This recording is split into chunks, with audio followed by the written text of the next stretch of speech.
Hi and welcome to the Vintage Magazine Archive. I'm Paul and today we're going to look at a Picturegoer from October 26th and it's from 1946. So the first thing to actually discuss is that, as you can see from the top, it actually says it's every other Thursday. And basically during the war times, if you like, or, obviously 46 after the war, the Second World War, but the magazine actually changed to fortnightly instead of weekly.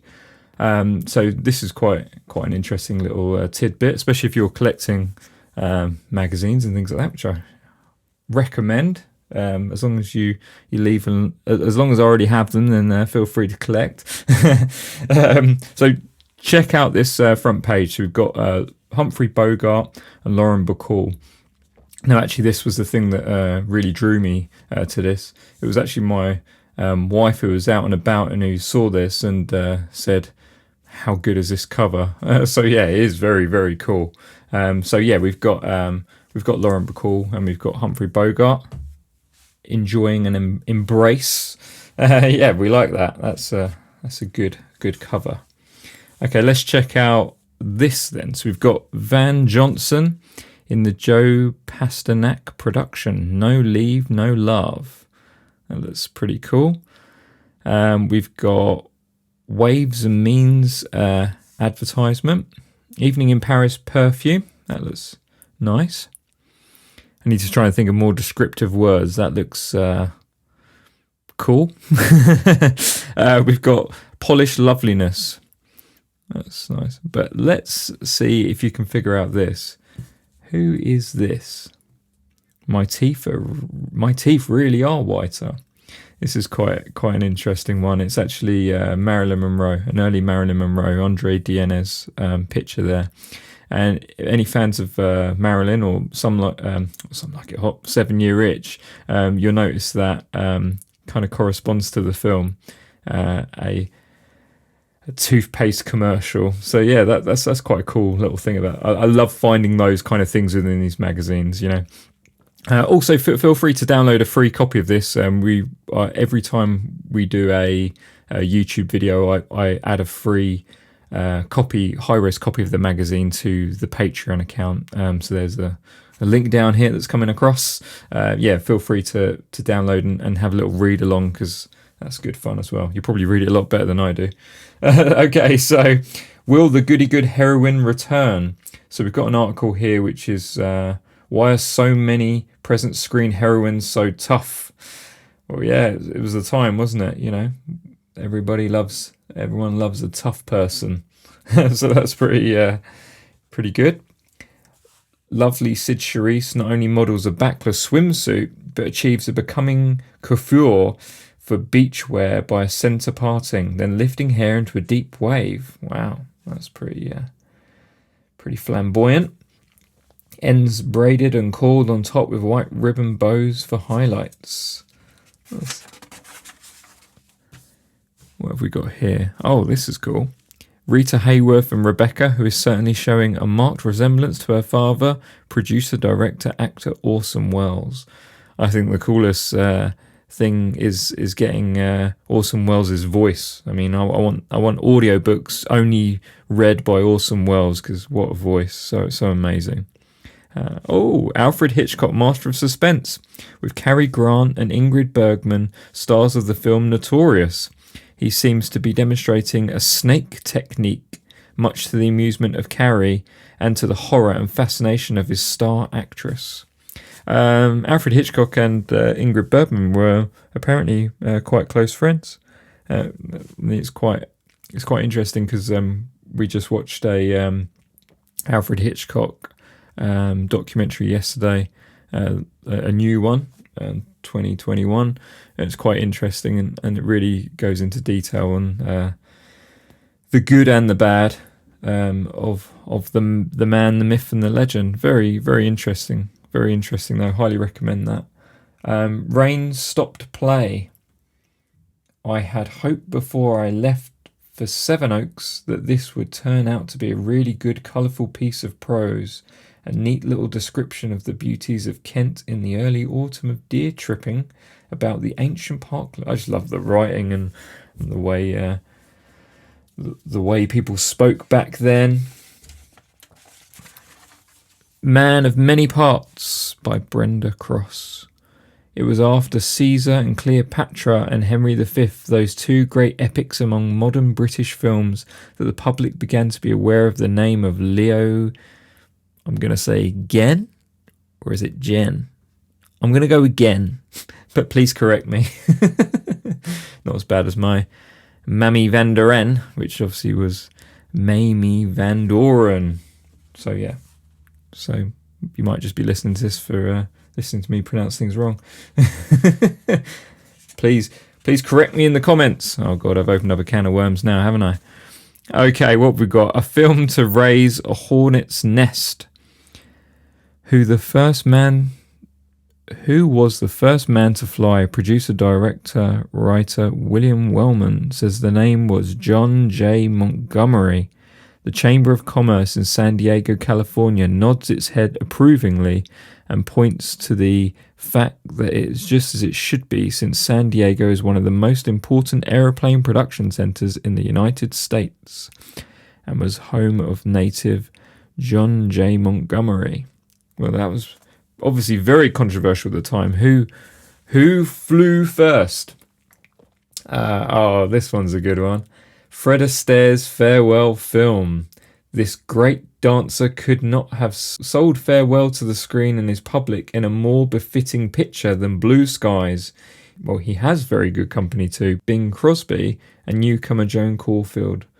Billy DeWolf with Irving Berlin's melodies as a background. So this is the other thing I've said previous as well. This is the thing I love about these magazines. It's just the hindsight of it. I mean, this is 1946. We're saying this wasn't obviously Fred Astaire's last farewell film. This, I think, was his first retirement, and then he had another retirement after that. So, yeah, you can't get that man away from the screen, and I'm glad they couldn't, because, yeah, the man. Candidate for stardom, green-haired Beverly Tyler. So as far as I'm aware, I'm not too familiar of Beverly Tyler, but I've often got it very wrong in the past. Like I said previously, embarrassingly, I remember looking up various actresses and actors and things like that, and then it's like they were the most common star in the 40s or whatever, or the most popular star or best-selling star, and then it's like, okay, I got that wrong. But yeah, do you know about Beverly Tyler? Let me know if there's any films you've seen and you like, or any cool pictures is always good as well. I want to play. Why do I want to portray the life of Lord Byron on the screen? That's a question often asked and easily answered. Byron was a tremendously flamboyant figure. His life could be approached from any of the three aspects as a lover, a politician, or a poet, and sufficient material would be available for a truly great picture. There you go. Don't ask him why he wants to play Lord Byron, because, well, he's answered it. The questions we've all been wondering. Oh, this is a good little bit. So it goes through Shop for Your Films. You know, they're trying to sell all these various films. The one that pops out in my head is The Big Sleep over here. Warner Brothers American A Certificate. Runs 102 minutes. Directed by Howard Hawks from the novel by Raymond Chandler. Cast is, I don't think it's anyone we know. Phil Marlowe. Humphrey Bogart. Vivian. Lauren Bacall, Eddie Mars, John Ridgely, Dorothy Malone. Yeah, so that's quite cool. It goes all through the various releases and the releases of the past month as well. So that's always a good bit to kind of look through, and yeah, we like that. What's the pull of a title? Some more opinions. Oh, I do like some opinions. And like I said, the thing I love about this particular section is just how people used to speak. You know, it's just totally amazing how people would speak, and yeah, I think we should bring it back. So a cagney for a mason. Oh, this is going to be interesting. It was much surprise and amusement that I read Mr. Locke's plea to send for Cagney in Picturegoer. I have several views to offer on the matter. The first is surely there is someone in Britain who can equal Cagney, and although that tough guy is doubtless top of his class, he's surely not top of Masons. Wow, he's getting pretty serious, isn't he? This is pretty intense. Import him if you must, but don't let us have him horsewhipping Miss Lockwood in the attire of an 18th century gentleman and ejaculating babe. Oof, wow, this is getting hot under the collar at frequent intervals. And that was written by May Young Milford. And this is the craziest thing, which still baffles me now, is it actually says the person's address.